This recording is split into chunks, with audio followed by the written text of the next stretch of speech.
So, as you guys know, the Ian and I bought like these matching twin Ken Smith 6 strings. Dude, and yours is here. In the last episode, I don't think it had arrived. Oh, had it not arrived? The last one where we talked about it, I don't think it had arrived, and it has arrived. Should we show the good people? Oh, dude, I feel like we should. I don't think I've seen it. You haven't seen it?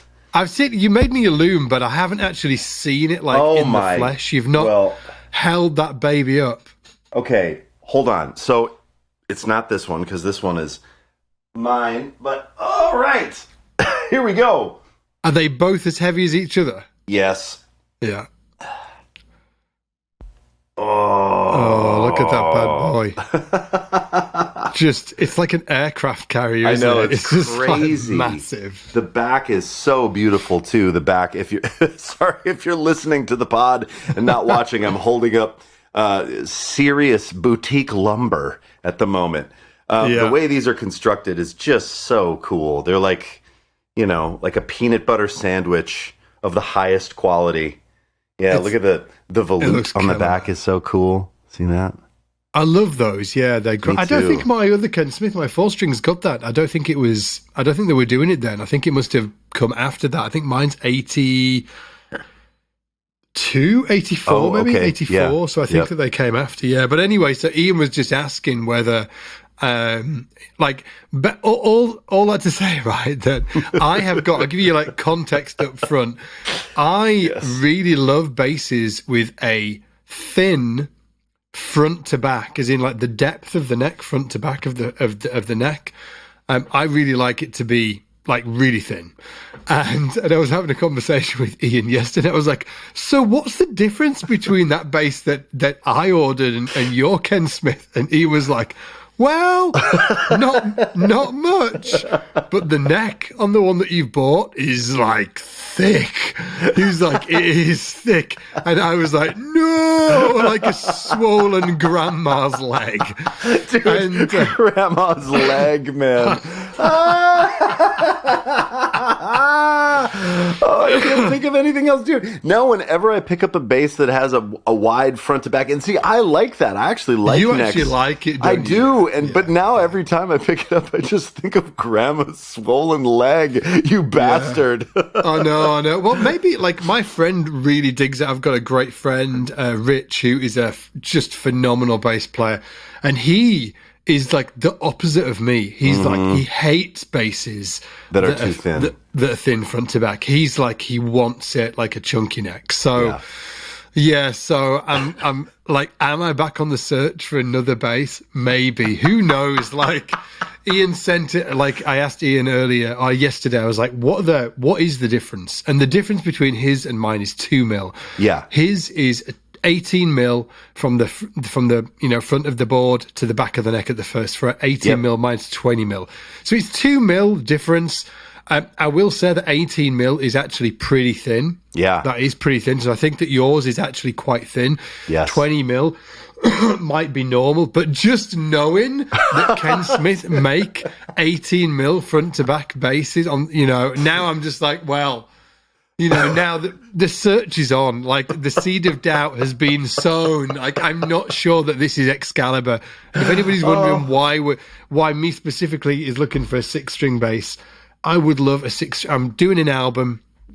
I'm doing an album with a phenomenal guitar player called Simon King, who we're doing this album together. It's going to be amazing. Oh, it's going to be so cool. Yeah, Simon's like doing he's doing pretty much all of the compositions for the project.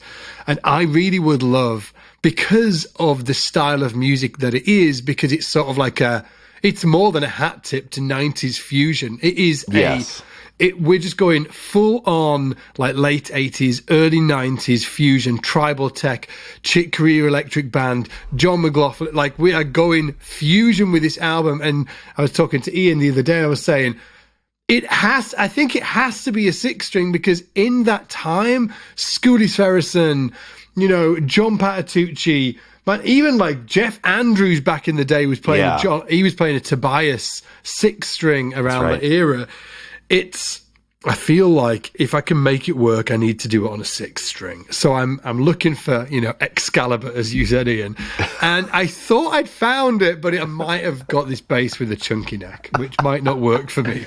And it's not that chunky. I mean, I don't know. I feel like you should. I mean, do you still want me to send it to you, or do you just want me to set it ablaze, dude? I don't know. Let's get the shipping cost. I'll get the shipping cost, and then we'll figure it out. Okay. I don't know. Like, I did find this, and I showed it to you. I found this 6-string Tobias. Oh, dude. Bass. You had me drooling on that, too. Yeah, 6-string Tobias on Reverb, pre-Gibson. So if people don't know, before MTD, Mike Tobias was actually making Tobias basses. And I think they started around 1978. And he was like a real innovator, just like Ken Smith. Yes. And I think that Tobias, the original Tobias bass company, was bought around I think it was around mid-90s that acquisition went down. So like pre-Gibson acquisition, Tobias basses are really sought after, and a really nice 6-string came on Reverb. It's tasty, and also I've got an extra bit of love as well for Tobias basses around the era, because Scooty Sverrisson, on the album that he did with Alan Holsworth called Hard Hat Area, Scooty was actually using a pre-Gibson Tobias with the Bartolini pickups, with the Bartolini circuit, which has a very specific sound. It's like, it has that really thing does. going on. Yeah, it does. Like another player that uses these would be Jimmy Haslip on his Roscoe bass. And if you listen to Jimmy Haslip on the Roscoe bass, it has that Bartolini sound. So I'm like, anyway, so I emailed that. All of this to say, I emailed the guy on I'm sorry if this guy listens to the podcast. I emailed this guy on Reverb, and I emailed him this really nice kind of stuff like, "Hey man, your bass collection's amazing. Yeah, I've been looking. He's got a Ken Smith for sale as well. Been looking at your Ken Smith and your Tobias 6-string. Wow, they look awesome. I wondered if you could take the time to just let me know, like, what the depth of the neck is around the 1st fret, front to back, from the fingerboard to the back of the neck, and then the 12th fret, same thing, front to back. What's the depth of those parts of the neck?" And he emails me back on Reverb, and it just says, "What?" question mark. And I was like, okay, this might not be what he's like. That's what. Dude, yeah, just that was the only response. Not hey, not like wild. Thanks for just one word and a question mark. I was like, oh no, dude. Some people have that customer service, and some people don't. Yeah, this guy's maybe he's a busy guy, and he doesn't want to. I don't know. But just if you are listening, and maybe I've bought that bass now, and you are listening to this podcast, and you're thinking, oh, whoa. Like, you need to, flex those customer service chops, dude. Yeah. Because, what? Maybe that's why they've been sitting on Reverb for, months and nobody's bought them. It could be. Maybe he doesn't really want to sell them, too. I mean, there could be that. I will say this. I had a post-Gibson Tobias, a 5-string. It's actually in my senior photo, which I've posted that on Instagram a number of times. I've got the long hair and a leather jacket. Hair, dude. Dude. Yeah, baby. Red Tobias 5-string. The thing about those necks, I don't know have you ever played one of those? I haven't. They're asymmetric, aren't they? Yes. So they're thicker on the bottom than they are at the top. So they kind of are like an airplane wing is the idea, I guess, or the shape where your thumb is at the top of the neck. It's a little thicker than the treble side. The bass side is thicker, isn't it? Yes, bass side is thicker.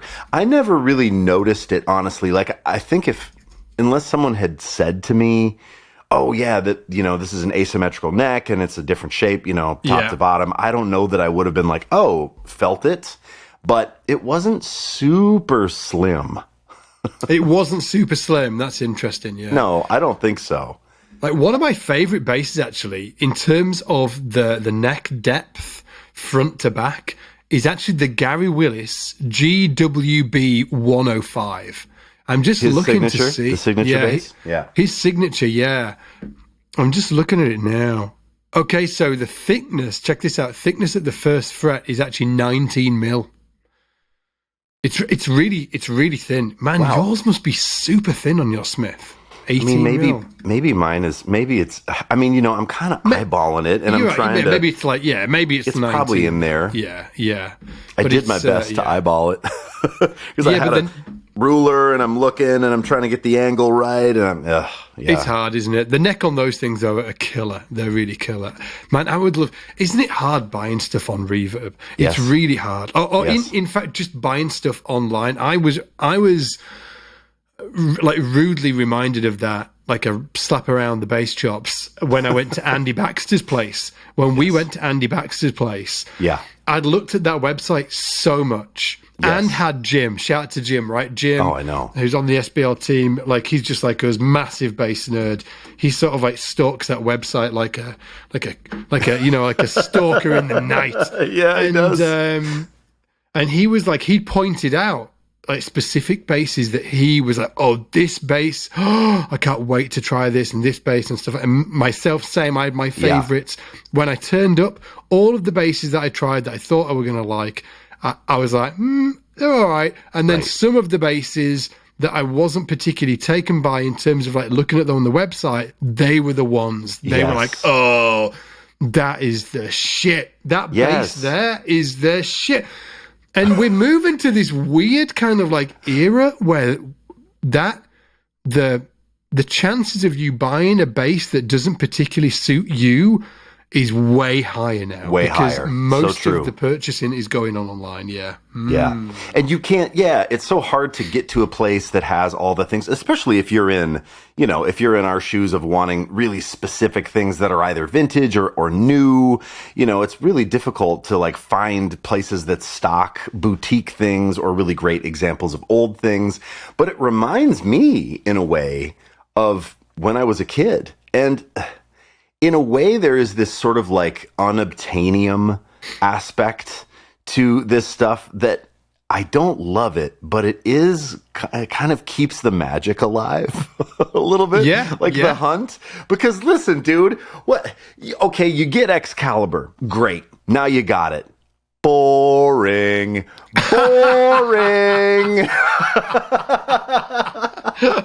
Because now what, dude? Now what? Then we don't get to have Reverb bass hunt sessions together, dude. Dude, I've got it open now.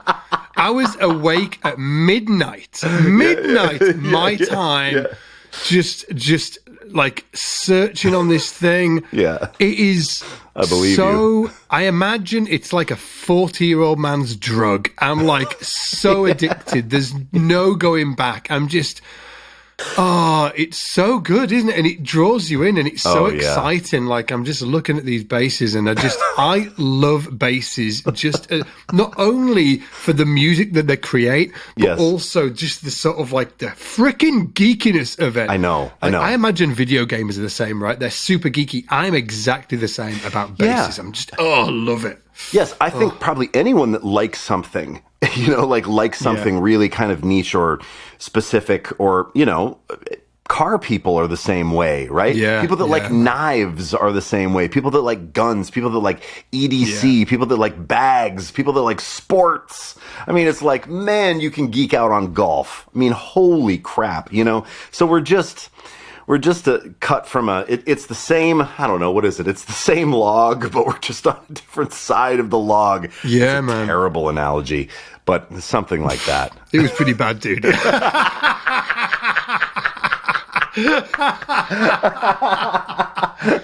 but like, listen, do you remember when we had the Builder Showcase on? Like, yes.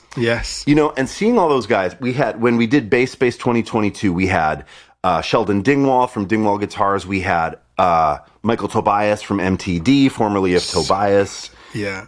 Roger Sadowski of Sadowski, and Spencer Lull from Mike Lull Guitars. Such a fun freaking hang. Yeah, it was so good. And it's funny because I was talking to Spencer the other day, and he was saying how much fun he had. And I said, you know, all the feedback we got on that was that it should have been twice as long, 3 times as long. Happened again. And he was like, wow, really? He was really excited about that because he had a good time, you know, but he felt like the young guy in the, you know, in the mix.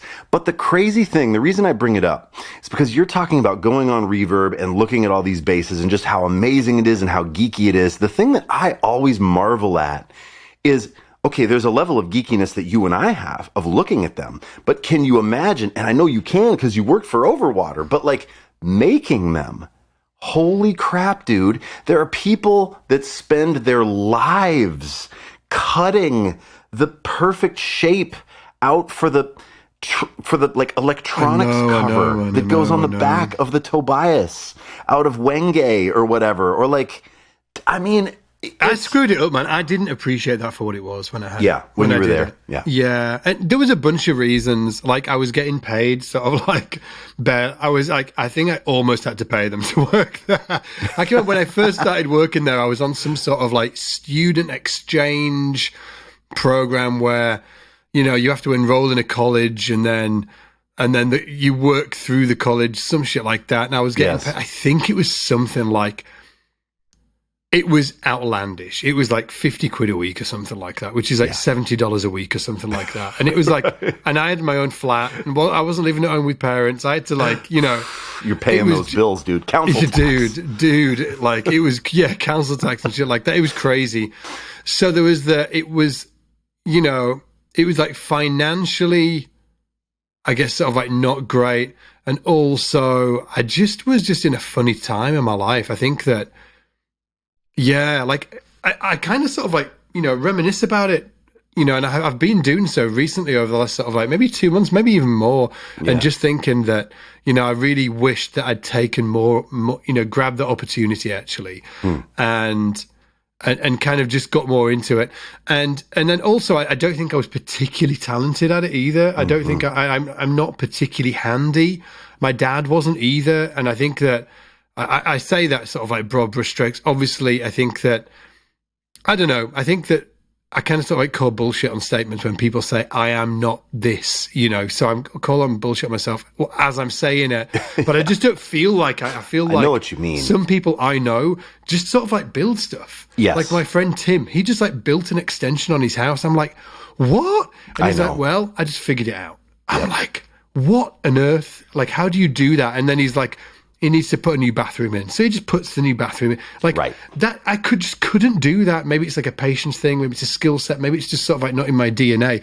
But I didn't feel like I was particularly great natural at doing it. And I could do it. I've built bases. I've sanded a lot of bases. Oh, my word. Dude, the endless sanding. Oh, my word. It's just brutal. But I think that for whatever reason, it didn't sort of like sit with me at that time in my life. But yeah, to your point, I still, even though I've done it, I still kind of like fantasize about living in, like, it's actually like a dream that's come around once more. Like my dream when I was younger was to have my own bass brand, you know, my guitar brand, was to actually live in the middle of nowhere. I would have, you know, I'd have a couple of terriers. I'd like walk in the damp air. Seriously, man, it was like, dude, I love it. I was like, so I used to buy, it was like Gamekeeper Weekly or Gamekeeper Month. I used to look at the different terriers and stuff like that because I'm like really into dogs. I'm really into dogs. It's like amazing. A side. Oh yeah, I don't know if I knew the extent of dog nerdery. Oh, wow. Dude. Yeah, dude. All different types of terriers and stuff like that. I actually even considered, this is a random one, becoming a gamekeeper at one point. Wow. Like a gamekeeper. Okay, hold on. Yeah, like working on sort of like an estate, looking after pheasants and dogs. And, yeah, okay. Yeah, like kind of sort of like not farming, but sort of like, you know, kind of related in a weird way.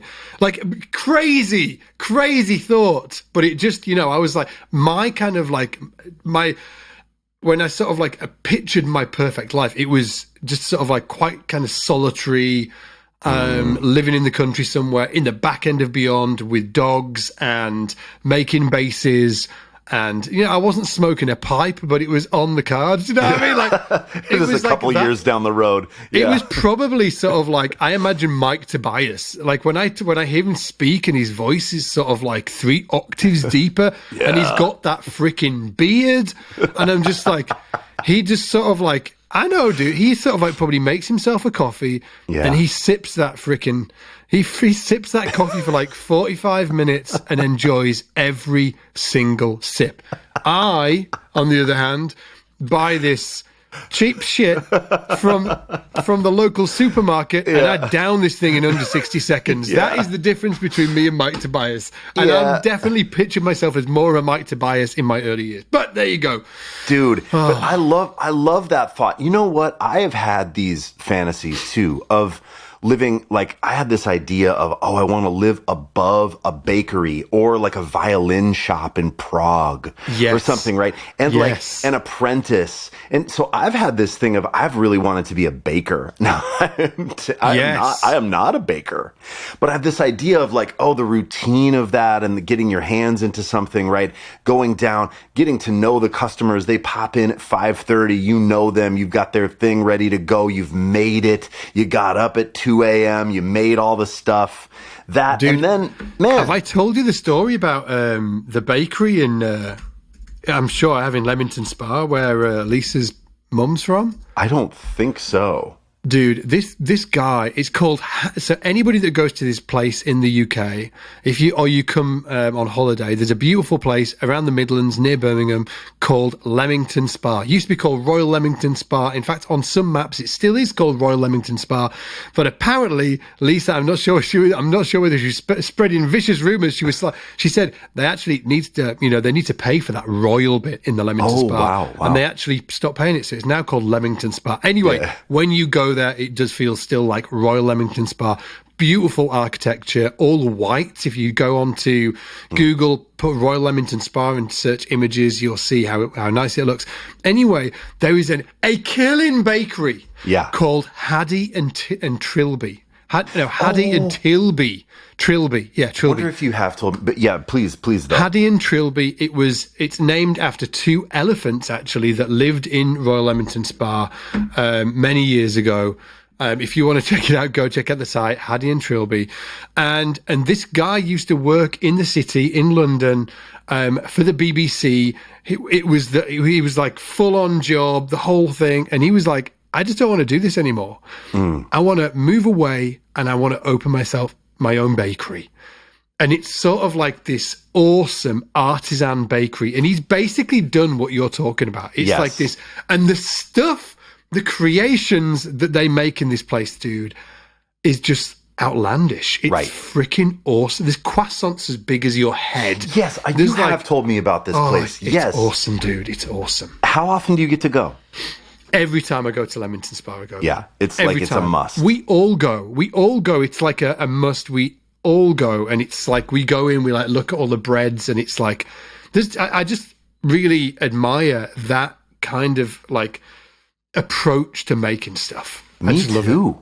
Yeah. And okay, but hang on. Like, got to back up a little bit here. Because you said you're not handy, and then you're like, I got to call bullshit on myself, but I'm not the guy, sanding the bass and doing the thing. You've done it. Maybe you're not really good at it, but you're good at building other things. Like, think about building a business.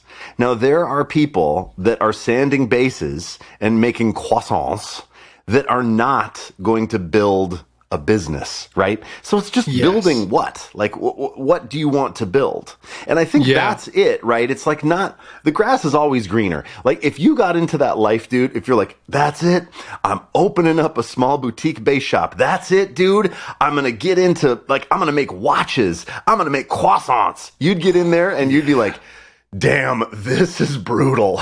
like this is not the dream.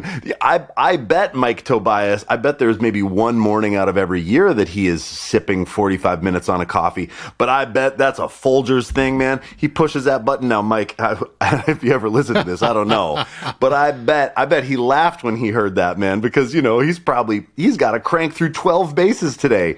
Sand those things down. Bandsaw. Yeah, so he's like throwing down Duncan, you know what I mean? Like, he's probably not doing a pour over, right? Like, he's probably just like into the shop, like you, grab something. And then like, cracking on hard, like working hard. I mean, I bet it is not the life of leisure in a way that we might, Yeah, Roger Sadowski he went on that call that we had with Roger. He was definitely of that kind of, he was like, look, like nobody's getting into this business to make money. Like the reason that, and then he had some sort of like cool joke about it. He was like, what's the best way for a guitar maker to make $1 million? And it's to start out with 3 million. It's something like that. It's like, you are going to lose money. But I think that, I do fantasize. I think that Ken Smith is fascinating because of that, because he actually, from what I like, from even way back in the day, he was like a professional bass player. So Ken Smith was a professional. He's actually interested in on so many different levels, but he was a professional bass player. And if you look at his resume, he has done serious gigs all around New York and played in like, big bands and sort of like in the Pit on Broadway. He's done a bunch of stuff. And obviously, his name is on the bass. It's Ken Smith basses, but even like I'm not sure whether he made them like when they initially started, but very early on, he was employing people to make the basses. It wasn't him. He came with actually, I think, kind of sort of like a business background, like mentality to it. I wonder if his like parents were entrepreneurs or something like that, because back in the day in like 1984, I think Ken Smith basses started in 78. Around the early 80s, Vinny Fodera and I think Joey were building Ken Smith. They were the original builders of Ken Smith basses, as far as I know. So he was outsourcing the actual manufacture of them and is doing that now. He's always had people making the basses from it. It's not him on the bench. I know that he does the finishing. Sort of like, setting it up and all of that. And when I listen to him speak about it, the guy is like, he's like another Mike Tobias. He's sort of like a Yoda. He's super knowledgeable, and I love listening to all of these guys speak about their craft and their particular, I guess their particular take on it, their particular philosophy on what makes a great bass. And they're very different. Mike Tobias is more of a chemist, right? He is putting different wood combinations together. And if you look at the early Tobias basses, it was always about that. It was about the different wood combinations. It was the use of wenge in the necks. It was tone plates in the actual basses, wenge tone plates. And then as he's developed, he's gone on. And if you look on any of the popular forums, when people talk about MTD basses, everybody says the same thing. Depends on the wood combination. You're going to get wildly different sounds depending on the wood combination. So when I think about Mike Tobias and MTD basses, I think of him as a chemist, as sort of like this mad scientist, putting these different wood combinations together to create different results. Ken Smith, very different. He is about perfecting the sound that he hears in his head. And that's again reflected when you look at the posts on the popular forums. People are like, hey, if you buy a black tiger or a white tiger or a purple tiger or whatever tiger, which are all of the, these names are what the Ken Smith basses are called, they're all going to sound like a Ken Smith. Whatever you do, they are going to sound like a Ken Smith bass. And I think that both of those are awesome.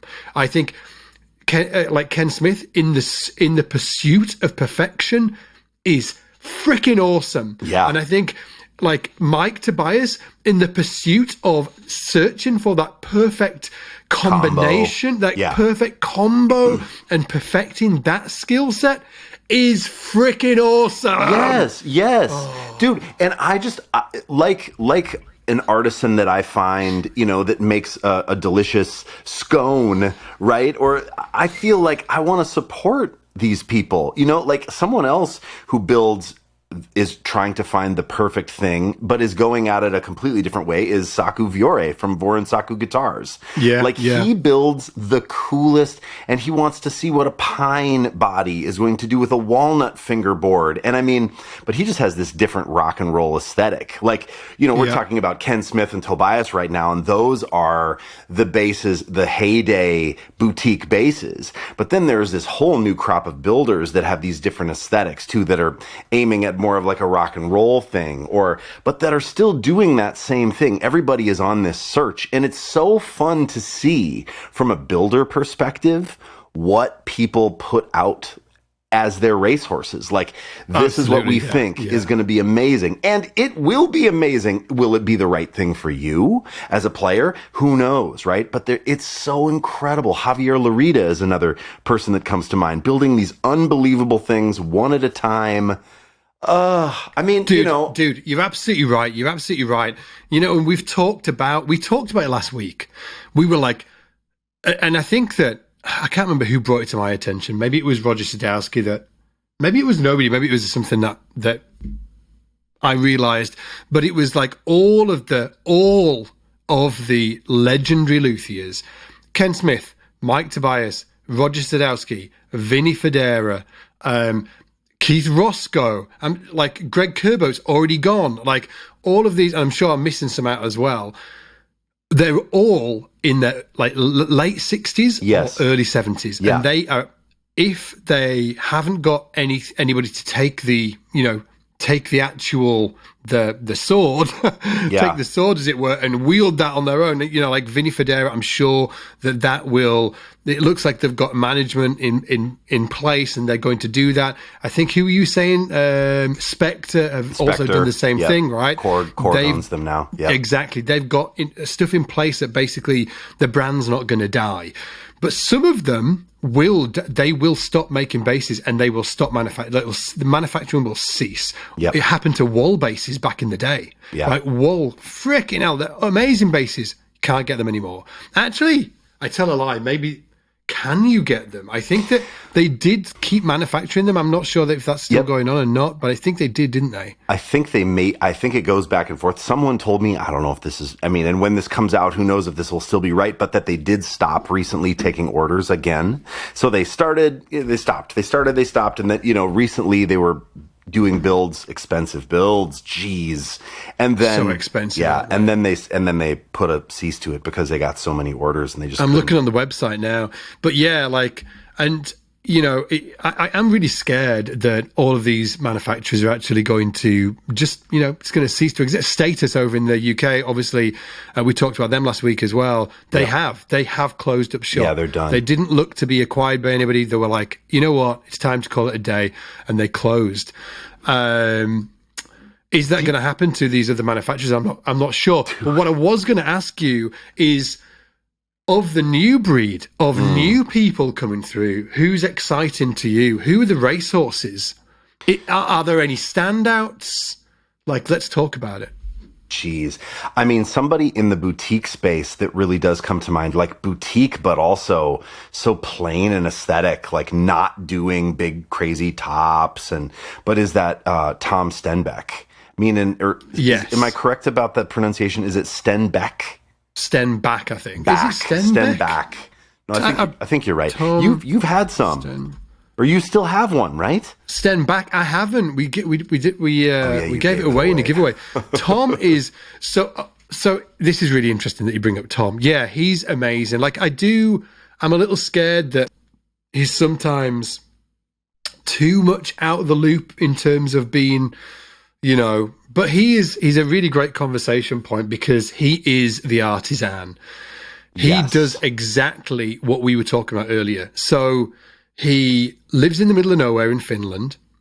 He works in a really kind of sort of like secluded place, has like a very insular approach to making basses. He's not like, it's just him. He doesn't want to sell lots of basses. He actually wants to make less basses. So there's a crazy, a crazy huge waiting list. I don't even know. He hasn't got a website. No, dude, if you go to tomstenback.com, it just says, we'll be back. I think that said, we'll be back 3 years ago. Like, it's just, he is out of the loop. But he does make basses still. And, and I had two of them, one that we gave away and one that I kept and played a lot, and then I gave away recently. But he spends a just ungodly amount of time making each bass. Yeah. Because he loves the process, because he's really dedicated to being that artisan luthier who really dedicates himself to the craft like that. So there's Tom. I don't think that he's going to be a Ken Smith. I don't like his instruments are like, they are world class. They're bonkers, but he's not going to be a Ken Smith or a Tobias or a Sadowski, because he's not doing enough. I think there needs to be a specific volume in the market. Dude, I had this experience where I wanted one of those instruments, and tried to get in touch with him to no avail, just wouldn't respond. And I'm like, ugh. Yeah. And then I ended up, Daryl from Dunlop has one. And he was like, oh, I could put you in touch. And so I ended up getting on a call with Tom. Like we did a Zoom call. And essentially he told me that he basically interviews people and sees if they're worthy. I mean, yeah, I can imagine it. Yeah, it's so wild. And we had a great call. I mean, that said, I didn't pull the trigger, and I don't know if I was worthy. I think you were worthy, dude. I think you were worthy.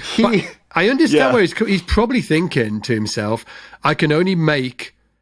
It's like a really small amount. I think it's like less than 10 a year. I can only make, let's hypothetically say it's these 10.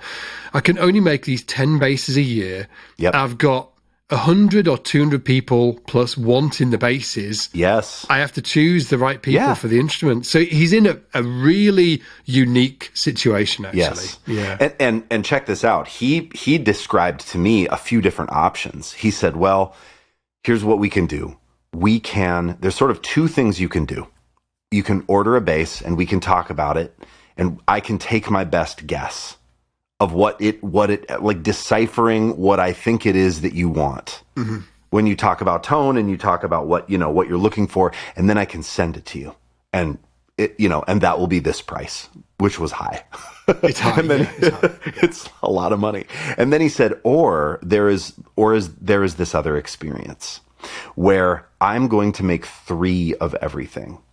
So I'm going to make you 3 necks. I'm going to make you 3 bodies. I'm going to make you 3 sets of pickups. And you're going to come out, you're going to fly to Finland, and you're going to stay with me for a day or 2. It's insane, isn't it? Yes, this is what Tom is all about, dude. Yes. And I was just looking at him with these eyes like, Tom, you'd let me into your home to play these? And he said, and then what we're going to do is we're going to spend an entire day and I'm going to swap components. I'm going to listen to you play. I'm going to listen to you talk about your experience with the components. And then I might think the neck pickup needs to change. And then I'll do that. And then I might think, ooh, now with this neck pickup, let's try this different neck. And he'll swap the neck. And so there's 3 pieces of each of the things. Yeah. And then you swap it all around until you find that perfect thing. Yeah. And then that's the bass that you leave with. And oh, dude, I mean, I never said, let's do it. Saliva pouring out of your mouth like a St. Bernard. I just thought, like, unreal. I mean, and honestly, I was thinking of it as in terms of content too. Like, I would want to watch that video, like if you did it, or if another bass player did it. Like, I would love to I'd absolutely love to make that video. I'd love to be the one in that chair experiencing that. But they were so smart early. They did that video series called the Stenback Experience. Yeah. And I saw Paul Turner go out there and do sort of a similar process. Yeah, Paul Turner from Jamiroquai plays that white one, doesn't he? Yeah. Yeah. And he did not want a maple board, right? In his mind, I do not want a maple board. And then he got out there and that one with the maple board, he was like, oh, there's something about this, And they refined it and changed. There's like weights that they put in the control cavity. Oh, dude, like, there's all this crazy. So awesome. He puts weights inside the basses. Like when he did have a website, and just if anybody hasn't seen a Stenback bass, the cool thing about them is that he's actually in a way very similar to, I guess, F bass, or more F bass, but also sort of like Ken Smith. It's not. His approach is not MTD. It's not Mike Tobias. He's not even though he is a scientist, a bit of a mad scientist, he's not sort of like a mixing pot of lots of different woods and lots of different, he's not that guy. Core things. Yes. He's got one shape. He's got one shape. Love it or leave it. Right. Very, very much like F bass or Ken Smith, right? One shape. Actually, MTD are like that as well, I guess. But one shape. And then on his website, when he had it up, it said sort of like, choose it said something like choose any color you want as long as it's black and white. They're the 2 colors he does. He does black or white. There's nothing in between. I love it. It's awesome. Me too. It's so cool. So okay, now so who else, man? Who else?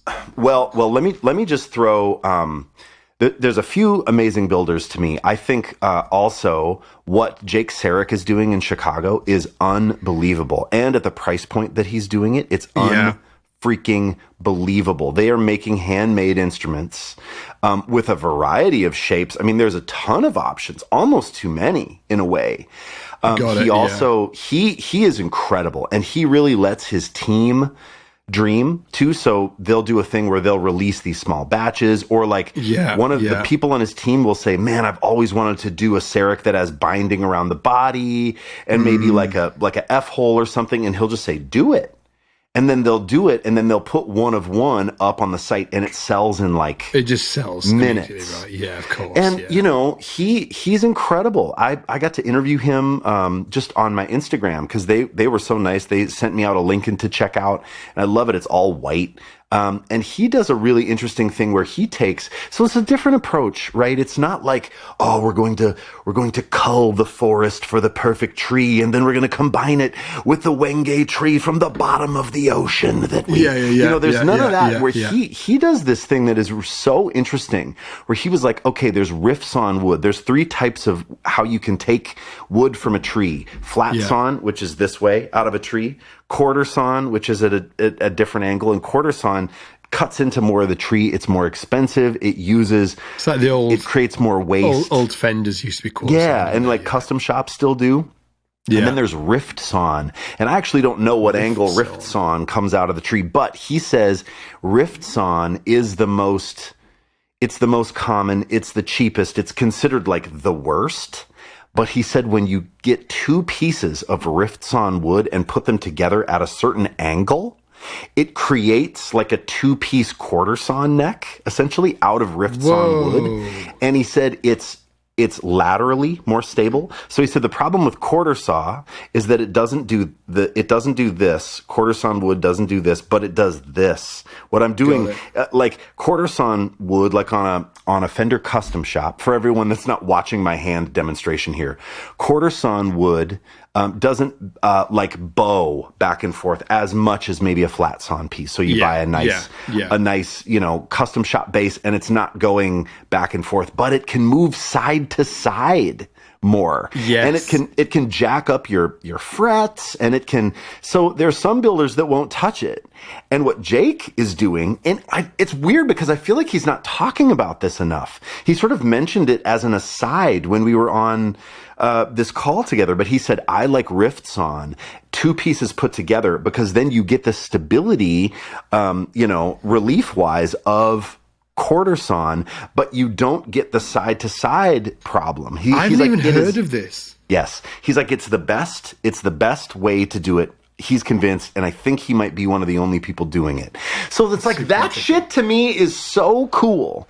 And he's making more of like a working man's, or, a working musician's instrument, where it's like, we're not talking about big figured tops. We're not getting real crazy with active electronics. He's making passive instruments, short, medium, and long scale, in a variety of shapes with cool colors. But they're very plain in like a Levi's workwear kind of way. There's a very specific aesthetic he's going for, isn't there? Yeah. And I think then and I want to hear your picks too, but then the person that is in a similar maybe aesthetic zone, but with way more options and way geekier and way more out there, is Saku Fiore from Voron Saku, where if you buy one of those instruments, you can specify every single thing, neck thickness from first fret all the way down. If the radius of the neck is compound as it goes up, how thick you want the headstock to be, the frets, the size of frets, the material of frets, the tinting on the neck.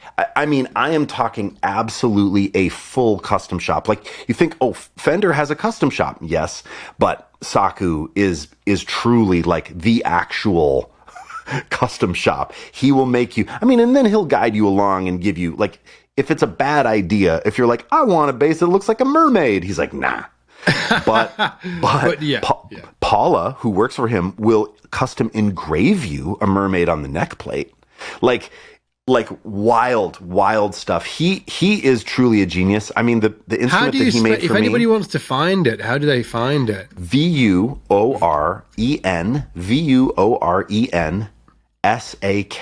Voren Saku. And Voren Saku Guitars. He is also in Finland, like Tom.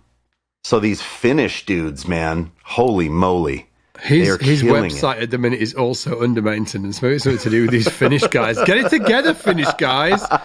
I'll tell you what, another brand as well that jumps out to me is Alpha Instruments. They're doing some Alpha. really... Yes. In Leeds, dude, right?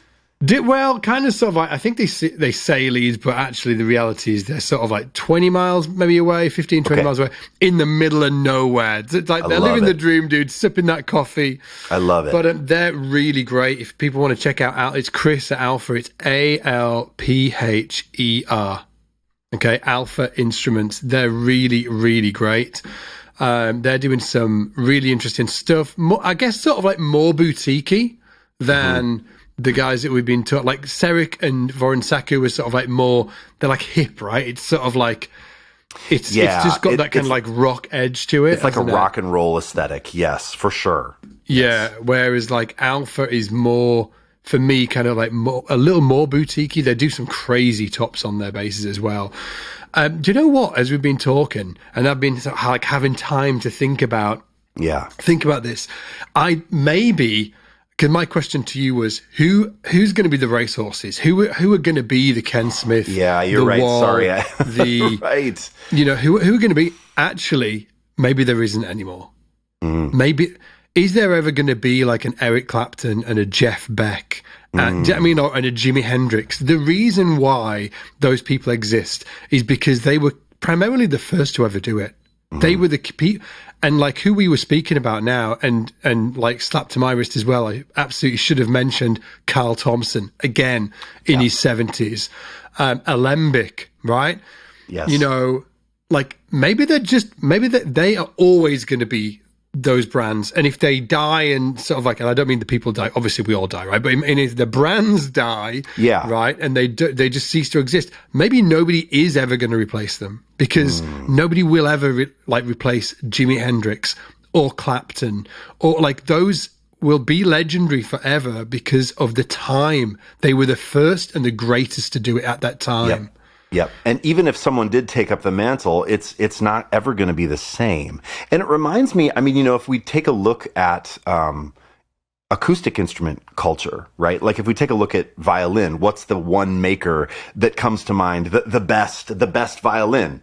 Stradivarius, right? Like if you think about, and I'm not saying that, you know, they're probably, if any of you listening know anything about string instruments, you might roll your eyes. I mean, there are probably other makers that are amazing, but that's the one, right? Where like that has all the lore. It has the $1 million, right? And it will never, no one will ever, even if the brand resurges, even if there's someone that's like, oh, well, this person uses the same wood pile, you know, they got the wood from the Stradivarius forest, it won't ever be the same. And I think you're right. I think too, we're in this interesting period where you can still, I mean, you know, $10,000 or, you know, anything, $5,000 to $12,000 seems like an outrageous amount of money for a bass guitar. Like, you're like, what? Yeah. You know, there's some of you might be listening that'll be like, no, I want to hear you guys talk about who's the racehorse in the under $1,000 category, you know, and maybe we should do that. But what I'm saying is that with electric instruments, they are so underpriced and they are gonna go up. You guys, listen to me. If you want one of these instruments, the time to buy is now. Because they are never. Because they have over the last few years, haven't they? They've just continued to go up, actually. Yes, and I think what you're saying, especially hearing you say this of like, there's no more Jimi Hendrix, right? I mean, there are people that are great guitar players, but there's never going to be a Jimi Hendrix because of the place in history. It's the same thing with Fodera, with old Foderas, with old Ken Smiths, with old Spectors, with old Fenders. I mean, we've seen this with Fender, right? The 50s and 60s stuff is prohibitively expensive. Mark my freaking words, that's going to happen with the 80s stuff. It's going to happen with the 90s stuff. It already is. So if you're like, oh, I always wanted an Alembic Epic, and now they're $4,000 or whatever, that is cheap because they're never going to make them again. They're never going to make them again. Are Alembics still about or not? I don't know. But Let's I mean, find out, dude. Let's find out. What I mean to say is like there will never be that time. You're never going to get to buy a 90s. Like no one is ever going to make a 90s Alembic again, because that time is past. I'm just looking on, browse some of the custom options. These guys have got like a crazy website. Alembic still making stuff? Maybe it's really kind of hard. fallen out of the zeitgeist. I've actually never played an Alembic. Have you? I have, yeah, and it was actually really nice. I can't remember it was a 5-string, I think. It was really, really nice, but they have kind of sort of like fallen out of the space a little bit, haven't they? It said the people meet our staff. Maybe if anybody's listening to this, maybe it should make it more apparent. If you know some of the guys from Alembic, I'm sure that, or maybe they're booked up and they don't need any more orders. If that's the case, completely ignore me. But if somebody is listening and you do want more orders, it might be cool to get sort of like an updated website or something like that. 'Cause it's hard to see whether you guys are actually selling basses or not. But I would love to mention one more if I could. And then if you have some, but I really do want to mention Spencer from Mike Lull. Mike Lull is in Seattle. Spencer was Mike's son who took over the company, and I have an instrument of theirs. And here's the thing about a Mike Lull. You look at it and it looks like a Fender. And you think, but then there's all these sneaky things that they do to make them so good. Like there's fall off on the fingerboard so that it plays so beautifully up high. You can get the action razor low. They do this thing where they shield and they do like a static guard to the entire instrument so that it does not buzz. Like mine has single coil pickups that are their design with Duncan. And that thing, I mean, it buzzes a little, but in terms of a passive, like not, active pickups. Yeah. It is so noise-free, and it doesn't do any of the static click, click, when you lift your fingers off of it. Yeah. And there's so many things, like the way the fret edges go in and the rounding of the fingerboard. It's so beautiful. And that's a brand where like people see them and they go, oh, okay, like a, kind of a Fender knockoff or like a boutique Fender. And then they see the prices and they are not cheap. I mean, I think Spencer's selling those between $5,000 to $7,000, but there's so much care that goes into making those instruments. Sometimes you don't know until you get them in your hands. Like you see them and you go, I wonder what that's all about. But man, that was one that really shocked me. Like when I got mine, I thought, this will be interesting to try. I don't know if I'm going to, and then I was like, whoa, there's all these little things that stack up. It's like when you talk about business, improving your product or your business by, 1% in this area, 2% in this area, aggregates to this big improvement. Yeah. And boy, I can't speak highly enough of that bass. I think it's really great. Dude, I've got a question for you, but I'm going to save it for the next pod. I want to ask it. I'm like, and it's to do with justifying spending whopping great amounts of money on basses that we probably don't need that much. We should probably have one. But I'm going to save it until the next podcast. And I think that you might know this. I think that you'll be dialed into this. So I think it'll be a fun question to kick off the next pod with. I can't wait. Dudes, thank you so much for watching and listening.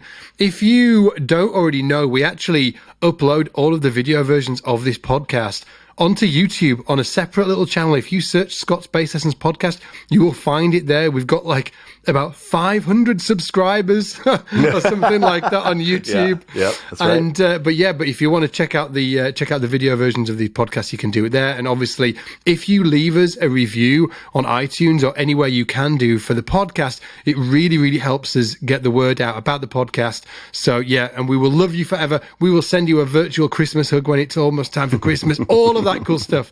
So go do that if you can. And and we'll see you in the next pod. Cheers, guys. Bye. Take care, everybody.